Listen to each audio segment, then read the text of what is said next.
Good day.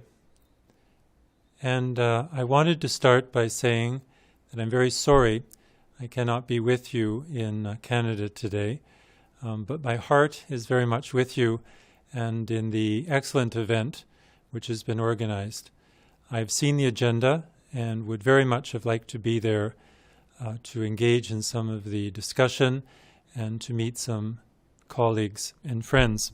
However, duties in Brussels make that extremely impossible this week, so I've elected to speak to you directly through this particular video. A word of background before I begin with 4 short points. The background, from my point of view, is that at no time in the last several years has the role of the Alliance been as important as it is being perceived today.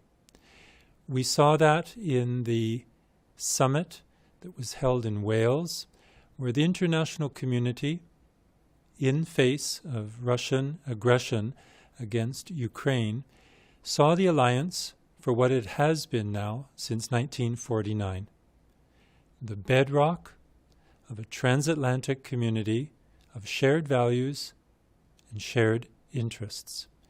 And it's against that important backdrop that I'd like to talk about 4 specific issues. Again, with great deal of regret that I will not be able to entertain any questions. I look forward to doing that in the near future. There are 4 themes that come out of the Wales Summit, from my point of view, from a personal point of view, and as a Canadian. The first theme was that of the Readiness Action Plan. If you Google rap, you will find a lot about street music, but you won't find much about deterrence. That's somewhat unfortunate because rap, the Readiness Action Plan, is an important contribution to the long-standing deterrent posture which NATO has always had. The strength of the Alliance is to be ready and to deter aggression, to deter the type of coercion that we have seen occur elsewhere in the world in the last 60 years. The Readiness Action Plan is also an invigorated form of insurance to our colleagues and allies, particularly those of them who are closer to Russia. Poland, the Baltic states, have felt much closer to the aggression that has taken place in Ukraine and feel much more destabilized by the activities over that border. The Readiness Action Plan still needs to be worked out, and through defense ministers, particularly when the NATO ministers meet again in February 2015, there will be further meat put on the bone of this rap. When I talk to young audiences particularly, and they ask the question, well, surely, Mr. Whiteside, with all of the deterrent capabilities that the Alliance has had for so many years, why do you need further reinforcement, further readiness? To answer this important question, it's important to recall that the NATO-Russia Founding Act was a pledge by both the Alliance and Russia. Russia has broken its key element in the pledge. Russia stated that it would never attack, destabilize, violate a sovereign state's territorial integrity. That is what has happened in Ukraine. The Alliance's solemn pledge from the NATO-Russia Founding Act was that we would not station permanently forces in the neighborhood of Russia within those new member states. We are not going to do so in the future, but the RAP enables us through a very focused program of exercises and training to send soldiers, airmen, to work closely with the nations there, to show our resolve, to show our preparedness, and to show the political commitment to the defense of all 28 allies. The first theme, therefore, was that of RAP. The second theme, from a personal point of view, is that of the Defense Investment Pledge. For the last several years, we, including Canada, have been spending less on defense than is healthy. There is a 2% benchmark, an objective that we all aspire to. 2% of our GDP, 2% which would allow us to have a robust defense, able to do both territorial responsibilities as well as the type of expeditionary capabilities that we know are important for the future. The vast majority of NATO nations are now well below the 2% threshold.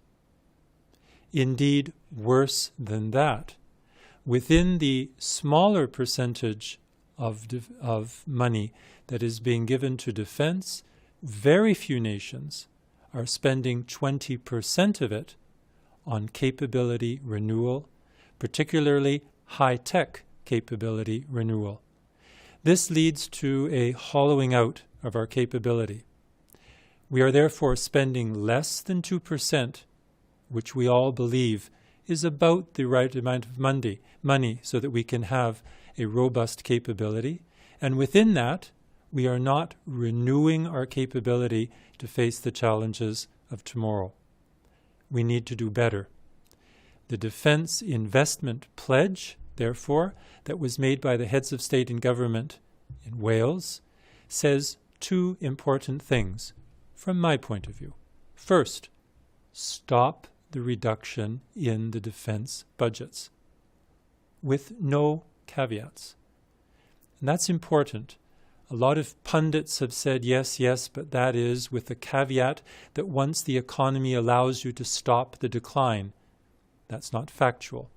The communiqué says very clearly, stop the decline.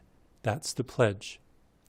The second aspect of the pledge is to start thereafter a slow but steady growth, back to a point where, once the economies of our countries permit it, we can return to something much more like the 2%.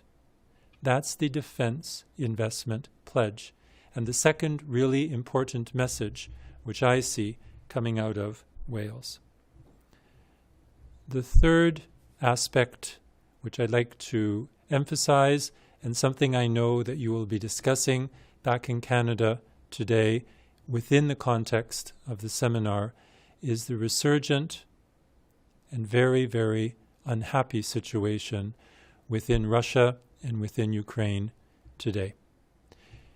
Here I'd simply like to recall that Russia has, in a very manipulative fashion, tried to explain that some of the actions we're seeing today from Russia were provoked by NATO. It's important to recall, and I would seek everyone's support in stating this. When you go back to a university campus, or when you're speaking to a media colleague, or when you're discussing this over coffee, that this is the worst type of manipulative action of all.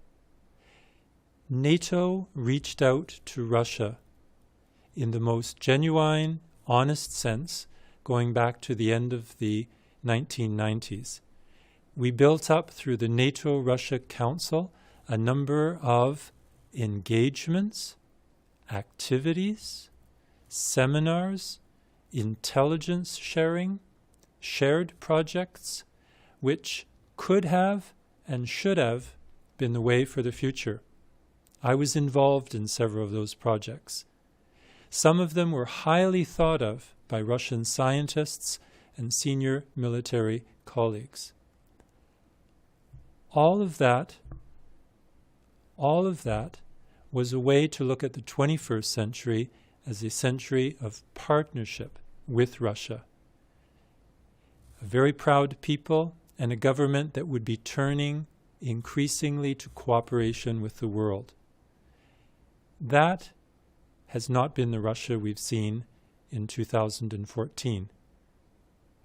The illegal annexation of Crimea, continued fueling of violence, intimidation, the disinformation which has characterized the government information space, none of this speaks to partnership, speaks to wanting to see oneself as an adversary.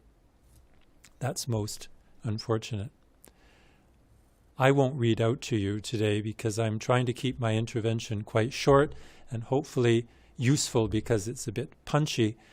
I won't read out to you everything that Russia has been imagining in terms of disinformation. It suffices to go to the NATO internet site. We've tried to evaluate and look at each of the elements of the Russian government's discourse on every single point related to NATO actions, related to Ukraine, and we have tried as objectively as we possibly can, and drawing upon international legal documents to rebut the Russian claims. I've read that again today in preparation for this presentation, and am extremely confident that to peruse this document is to see again the measure, the complexity of the Russian disinformation. It makes no sense. And we would call upon Russia to come back to the Minsk agreements, which should be the foundation for turning the corner in Ukraine. We have two information offices, we in the world of public diplomacy, one in Kiev, where there are 6 colleagues working to provide factual information about the alliance and about what Ukraine must do to continue apace with its own interoperability and partnership with NATO. We also have a small team of 6 people in Moscow who are engaging Russian journalists and Russian NGOs to tell them our side of the story, the side of the story that the West strongly endorses. We do not want to see Russia totally isolated in the disinformation space that it's created for itself. The fourth theme coming out of Wales is a relatively important transition for the world. ISAF, which has been fundamentally key in providing a strong support for Afghanistan in its development, ceases at the end of this calendar year. Resolute support takes its place, a much more streamlined mentoring, training, helping mission, which with a great number fewer forces, we hope will nevertheless accompany Afghanistan in its continuing difficult, challenging efforts to modernize and to create a country where there is better governance and where there is better security. I would welcome if you would look this afternoon or tonight at a very interesting web page which we in NATO have created, returntohope.com. returntohope.com. I'd be very gratified if you looked at this. It's winning international awards. It's an effort by our organization within the Alliance to speak to people in more human terms. We have adopted a storytelling approach to Return to Hope. It's not a web page full of statistics about how many children are going to school, or how many military we have trained, or the amount of money that donors have given to Kabul, or the number of kilometers of asphalted road. It's not that. It's talking about stories that count. A young soldier who lost his leg and decided to return to Afghanistan to continue something he believed in. The story of a 92-year-old grandmother who has been living in Kabul since the 1960s and who can trace the development of that country through all those decades. And in very simple terms, says the last decade has been the best. The story of a very young Afghan business lady who is succeeding now in North America because she was able to get training and education in Afghanistan over the last 12 years, something which her predecessors could never have hoped of doing. So please check it out, returntohope.com. It's our effort within the Public Diplomacy Division to tell a story about what the Alliance is doing, but not using terms, not using eloquence, not using the type of rhetoric which sometimes gets in the way of human-to-human messages, but telling a story. And we've been very happy to see that this has been well received. Those are the 4 themes I'd like to bring to your attention today. Again, it's with great regret that I cannot be in Canada. I understand the weather is tremendous.